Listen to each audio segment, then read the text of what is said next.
Hello dear student, कैसे हैं आप सभी लोग। आप सभी लोगों का बहुत बहुत स्वागत है मेरे चैनल पे। मैं अमरीश कुमार सिंह एक नई वीडियो लेकर के हाजिर हूँ आपके सामने। और इस वीडियो में हम लोग बात करेंगे 12th फिजिक्स की। 12th फिजिक्स में हम एक सीरीज़ को इस समय आगे बढ़ा रहे हैं, most important question chapter wise. उस सीरीज़ के क्रम में आज जो चैप्टर हम लेकर के आए हैं वो है मूविंग चार्जेस एंड मैग्नेटिज्म। तो चलिए स्टूडेंट, इस वीडियो को आगे बढ़ाते हैं और ये देखते हैं कि इस चैप्टर के मोस्ट इंपॉर्टेंट क्वेश्चंस क्या हैं। Dear student, most important questions chapter moving charges and magnetism. Dear student, ये जो है 5 क्वेश्चंस हम इस चैप्टर के लेकर के आए हैं और ये 5 क्वेश्चंस मोस्ट इंपॉर्टेंट क्वेश्चंस है। डियर स्टूडेंट, अगर आप कुछ भी नहीं पढ़े हैं तो इतना ज़रूर पढ़ करके जाएं एग्जाम में। अगर आप सब कुछ पढ़े हैं तो इन क्वेश्चंस को एक बार ज़रूर देखें। तो चलिए क्वेश्चन नंबर 1 देखते हैं। क्वेश्चन नंबर 1 3 पार्ट में डिवाइड है। पहला पार्ट है state the Biot-Savart law and give the mathematical expression for it. Biot-Savart law को स्टेट करना है और इसका मैथमेटिकल एक्सप्रेशन देना है। दूसरा है use this law to derive the expression for the magnetic field due to a circular coil carrying current at a point along its axis। इसमें कह रहा है कि बायोट-सेवर्ट लॉ को यूज करते हुए आप जो है मैग्नेटिक फील्ड के लिए एक्सप्रेशन फाइंड करिए। कहाँ पे? करेंट करेंगे सर्कुलर लूप के एक्सिस के किसी पॉइंट पे। तीसरा पार्ट है how does the circular loop carrying current behave as a magnet. Current carrying circular loop magnet की तरह कैसे बिहेव करती है, ये चीज आपको तीसरे में बताना है। इस तरीके से ये क्वेश्चन कंप्लीट होता है डियर स्टूडेंट, और this is the first most important question of the chapter moving charges and magnetism. चलिए दूसरा क्वेश्चन देखते हैं। दूसरा क्वेश्चन भी 3 पार्ट में डिवाइड है और पहले पार्ट में कहता है state ampere circular law. Ampere circular law को आप डिफाइन करिए। दूसरा पार्ट है use it to derive an expression for magnetic field inside along the axis of an air core solenoid। Air core solenoid के अंदर उसके एक्सिस पर किसी पॉइंट पे एम्पियर सर्कुलर लॉ का यूज करते हुए मैग्नेटिक फील्ड के लिए एक्सप्रेशन फाइंड करिए। तीसरा पार्ट कहता है sketch the magnetic field lines for a finite solenoid.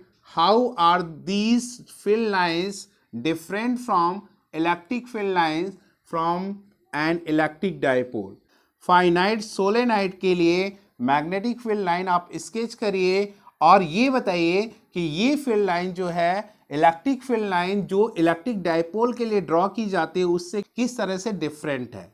ठीक है, तो ये क्वेश्चन आपका कंप्लीट होता है। This is the second most important question of the chapter moving charges and magnetism. अब चलिए क्वेश्चन नंबर 3 की बात करते हैं। क्वेश्चन नंबर 3 आपका 2 पार्ट में डिवाइड है डियर स्टूडेंट। पहला पार्ट कहता है deduce N expression for the frequency of revolution of a charge particle in a magnetic field and so that it is independent of the velocity or energy of the particle।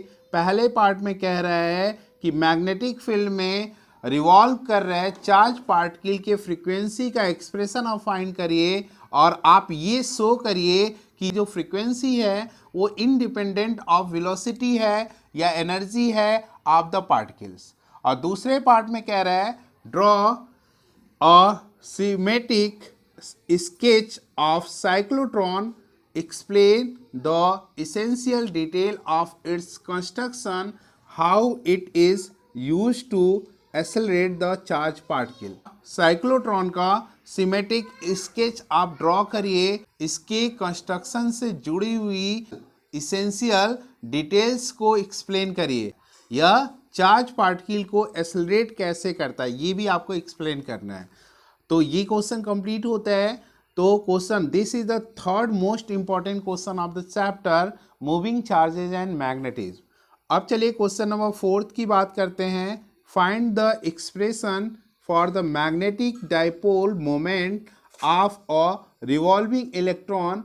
What is bore magnetron. इसमें कह रहा है कि revolving electron का magnetic dipole moment क्या होता है, उसके लिए एक्सप्रेशन फाइंड करिए, और आप बोर मैग्नेट्रॉन क्या होता है ये भी बताइए। तो this is the fourth most important question of the chapter moving charges and magnetism. अब चलिए क्वेश्चन नंबर 5 की बात करते हैं, और ये दो पार्ट में डिवाइड है। पहला पार्ट है two long straight parallel conductor carry steady current I1 and I2 separate by a distance small d if the current are flowing in the same directions. So how the magnetic field set up in one produces an attractive force on the other. ठीक है, इसमें कह रहा है कि दो long straight parallel conductor है जिनके पास करंट I1 और I2 फ्लो कर रही है, और उनके बीच का सेपरेशन स्मॉल d है, और आपसे करंट सेम डायरेक्शंस में फ्लो कर रही है। तो आपका मैग्नेटिक फील्ड किस तरह से सेटअप हो रहा है कि अट्रैक्टिव फोर्स उनके बीच लग रहा है। Obtain the expression for this force, इस फोर्स के लिए एक्सप्रेशन भी फाइंड करिए, एंड डिफाइन 1 एम्पियर, और 1 एम्पियर को डिफाइन भी करिए। दूसरा part, state the underlying principle of a moving coil galvanometer. Name any two factor on which the current sensitivity of galvanometer depends. दूसरा पार्ट में कह रहा है कि आप मूविंग कॉइल गैल्वानोमीटर का प्रिंसिपल जो है स्टेट करिए, और जो है करंट सेंसिटिविटी किन दो फैक्टर पे डिपेंड करते हैं उनका नाम लिखिए।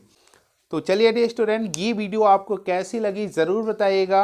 अगर अच्छी लगी हो तो एक लाइक कर दीजिएगा, अपने दोस्तों में ज़्यादा से ज़्यादा शेयर कर दीजिएगा। अगर आप चैनल पे नए हैं तो चैनल को सब्सक्राइब कर दीजिएगा, क्योंकि इसी तरह की यूज़फुल वीडियो हम लेकर के आते रहेंगे। और कहा भी जाता है कि कर भला तो हो भला, अगर दूसरे का आप भला करेंगे तो ईश्वर भी आपका भला करेंगे। इन्हीं शब्दों के साथ आपको दुआ देते हुए कि आपका दिन शुभ हो, आपका रात्रि शुभ हो, आपका फ्यूचर शुभ हो, आपको आपके फ्यूचर की ढेर सारी शुभकामनाएं। जय